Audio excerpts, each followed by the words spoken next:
Assalamualaikum warahmatullahi wabarakatuh. Perkenalkan, nama saya Aziz Wahinuro, mahasiswa angkatan 2016 dengan NIM 2016 10 11 03 11 415 dengan mahasiswa prodi program studi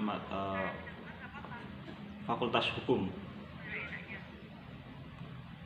Baik, pada kali ini saya akan menjelaskan mengenai latar belakang mengenai terbentuknya suatu tindak pidana khusus atau korupsi dengan kejahatan transnasional atau transnational crime. Baik, dimulai dengan kejahatan tindak pidana khusus seperti korupsi. Nah, korupsi Indonesia ini pada saat ini sudah dari dulu sejak 98 sudah mulai terjadinya krisis korupsi. Berarti Indonesia ini termasuk dalam zona merah dalam korupsi, hampir zona hitam lah. Dan karena korupsi itu sangat mengganggu dan menghambat jalannya suatu perkembangan sebuah negara. Oleh karena itu, korupsi ditetapkan sebagai jenis tindak pidana khusus. Karena dari delik yang terjadi itu sangat merugikan, baik secara tidak langsung kepada masyarakat dan negara. Oleh karena itu, bahwasannya negara sangat setuju dalam mengatakan bahwasannya korupsi itu menjadi kejahatan yang sangat serius, dan beberapa negara juga menyepakati akan hal tersebut, baik itu negara yang berkembang ataupun negara maju. Karena korupsi mulai berkembang dan tidak bisa hanya dilakukan dengan satu perorangan. Korupsi itu harus dilakukan minimal dengan 4 atau 3, beberapa orang atau 2 orang atau lebih, baik itu menguntungkan diri pribadi maupun kelompok. Oleh karena itu, tindak pidana korupsi, melainkan lagi mungkin korupsi, definisi korupsi itu sendiri kan sudah tercantum dalam Undang-Undang Korupsi tahun 1998 dalam ayat 2 dan 3, yang dimana pada saat pelaku atau banyak pelaku yang di Indonesia ini, pelaku korupsi terutama, banyak yang melakukan pencucian uang atau money laundry ke beberapa negara lain. Contohnya mungkin ke negara Swiss atau ke negara lain dengan membelikan sebuah aset atau ke sebuah bentuk bank atau dan lain sebagainya. Maka dari itu dapat dikatakan juga bahwasannya korupsi itu mampu dikatakan sebagai kejahatan yang lintas negara karena sudah melewati perbatasan dari zona teritorial Indonesia. Maka dari itu, korupsi dan kejahatan transnational crime mungkin mempunyai suatu hubungan atau suatu literasi yang hampir sama, karena kejahatan transnational crime itu sendiri adalah kejahatan yang dilakukan oleh beberapa orang, tidak bisa hanya dilakukan oleh perorangan saja. Maka dari itu, kejahatan transnational crime atau transnational crime itu yakni seperti kasus narkoba. Untuk lebih detailnya, supaya saya tidak salah dalam jumlah narkoba yang terjadi di dunia dan di Indonesia, mungkin saya akan membacakan sebuah data, yakni yang terjadi permasalahan narkoba di Indonesia. Di negara berkembang tentunya narkoba juga menjadi salah satu permasalahan yang sangat membahayakan untuk generasi bangsa. Pada tahun 2012, narkotika yang ditemukan pada saat itu sejumlah 28.623. Itu dari berbagai jenis narkoba, yakni narkotika dan psikotropika dan bahan aditif lainnya. Total seperti itu. Dan banyak lagi dari tahun 2012, 2013, 2014, 2015 angkanya semakin menaik dengan jumlah dari total dari kurun waktu 4 tahun tersebut menjadi 119.747. Pada tabel di atas, pada tabel yang tadi saya sebutkan, mungkin dapat dilihat bahwa jumlah kasus narkotika tahun 2012 sebanyak 18.000 kasus. Nah, kenapa dari Indonesia sendiri untuk kemampuan dalam membuat narkoba itu sendiri mungkin tidak banyak ilmu yang bisa didapatkan di Indonesia, karena perkembangan narkotika sebenarnya dari zaman, mungkin banyak yang sudah tahu mengenai Pablo Escobar, yakni mengenai gerbong narkoba dari Meksiko. Nah, mungkin akan berkembangnya kejahatan narkotika tersebut hingga meluas hingga terjadinya di Indonesia dan terkenanya kepada Indonesia ini sangat membahayakan lintas generasi untuk masa depan bangsa, penerus bangsa.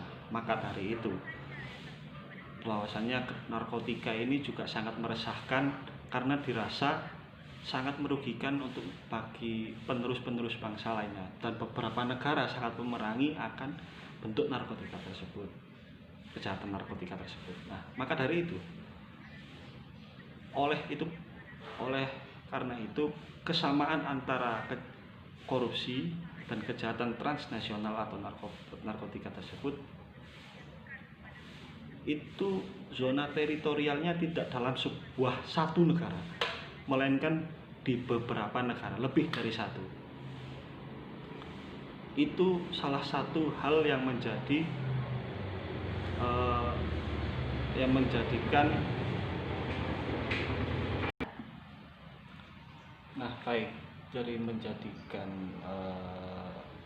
mungkin saya akan mengulangi dari segi kesamaan antara tindak pidana khusus atau korupsi dengan kejahatan transnational crime. Suatu kejahatan semua kejahatan itu mengalami sebuah perkembangan, yakni mengenai korupsi dan juga kejahatan transnational crime, contohnya seperti narkotika tersebut, seperti tadi. Nah, kejahatan korupsi di Indonesia pun karena negara Indonesia adalah negara berkembang, maka dari itu mungkin tingkat korupsinya mungkin juga akan sangat banyak dan mungkin seperti sebuah parasit bagi sebuah negara, karena akan sangat mempengaruhi dalam bentuk segi kebijakan dan lain sebagainya, maupun perkembangan maupun dan lain sebagainya, itu akan sangat mempengaruhi. Dan korupsi itu sendiri tidak mampu dilakukan oleh satu orang saja. Korupsi itu bisa dapat dilakukan dengan beberapa orang, baik itu menguntungkan diri sendiri atau pribadi dan menguntungkan kelompok. Nah, antara kejahatan transnational crime begitu juga sama dengan korupsi. Tidak bisa dilakukan hanya perorangan saja, harus dilakukan dengan kelompok, dan zonanya atau lokusnya itu terjadi di berbagai lokasinya itu bisa terjadi antara lintas negara, dan itu jelas-jelas menguntungkan kelompok ataupun pribadi juga bisa. Nah, oleh karenanya kejahatan korupsi dijadikan kejahatan yang sangat serius dan sangat diperangi oleh beberapa negara. Contohnya Malaysia, Indonesia, Amerika. Lalu kejahatan narkoba juga, kejahatan transnasional crime juga diperangi oleh Indonesia, Malaysia, Singapura, beberapa negara yang bahkan ada yang seperti Belanda dan lain-lain yang dilegalkan untuk ada beberapa narkotika yang dilegalkan seperti untuk kepentingan medis, akan tetapi untuk kepentingan medis, bukan untuk kesenangan pribadi atau kegunaan pribadi. Nah, oleh karena itu kesamaan akan kejahatan tersebut menjadikan suatu hubungan atau suatu kesamaan, menjadikan sama-sama dalam diperangi oleh beberapa macam negara. Dan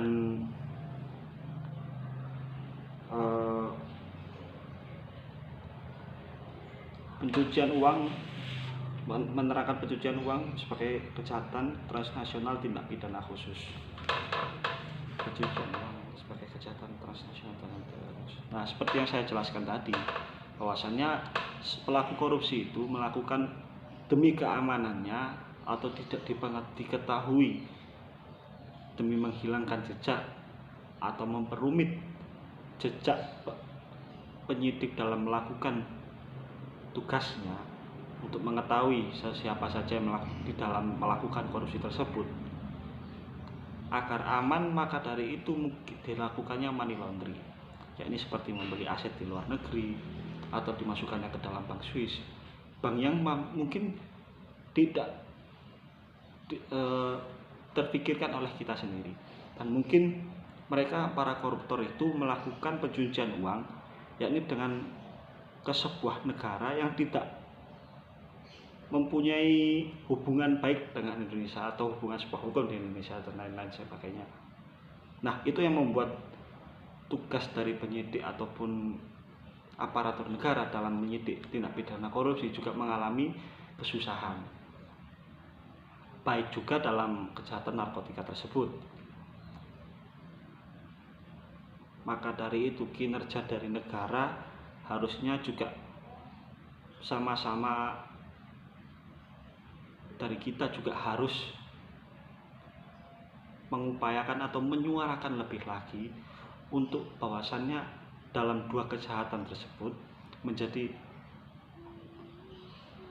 hal-hal yang sangat merusak dan merugikan sebuah negara. Oleh karena itu,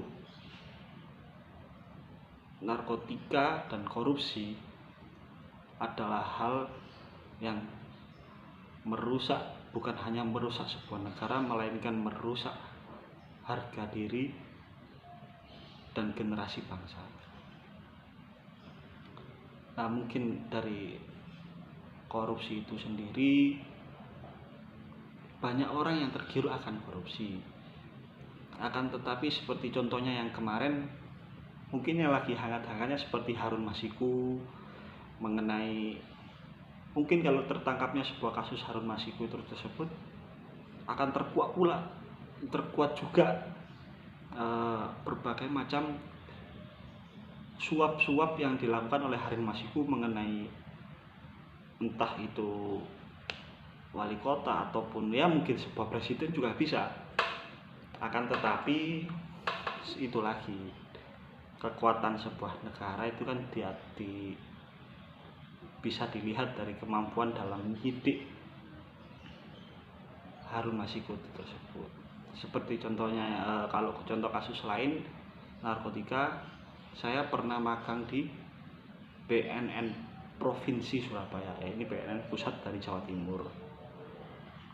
Saya pernah, pengalaman pribadi saya dalam menjalani sebuah tugas magang, yakni saya pernah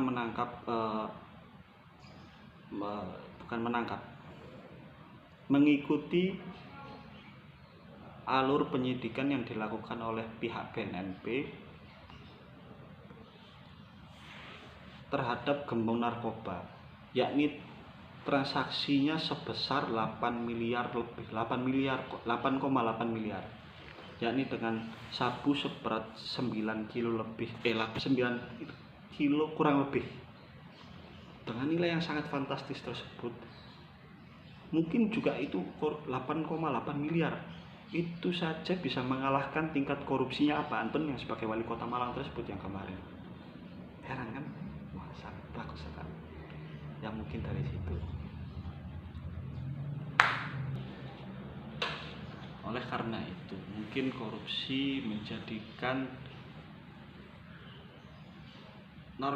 apakah mungkin narkoba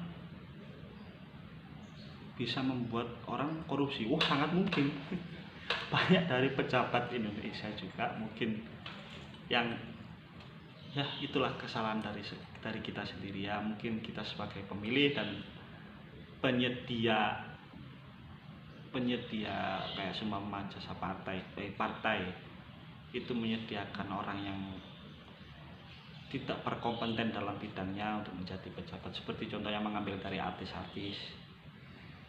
Kan banyak juga yang artis-artis terseret kasus narkoba, artis-artis yang sudah menjadi pejabat namun tetap memakai narkoba dan korupsi. Ya itu sangat ya mungkin suatu nilai plus juga. Seharusnya kan kita sebagai generasi kita juga harusnya mampu berpikir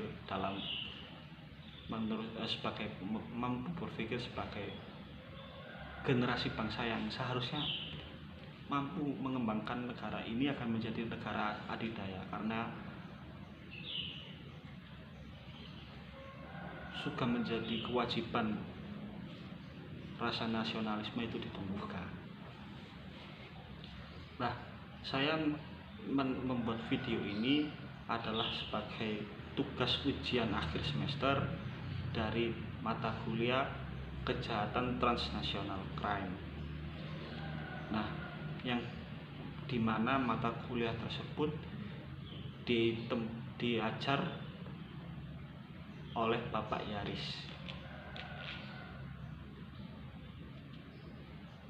dengan sebagaimana disuruh membuat tugas dalam menerangkan perkembangan kejahatan,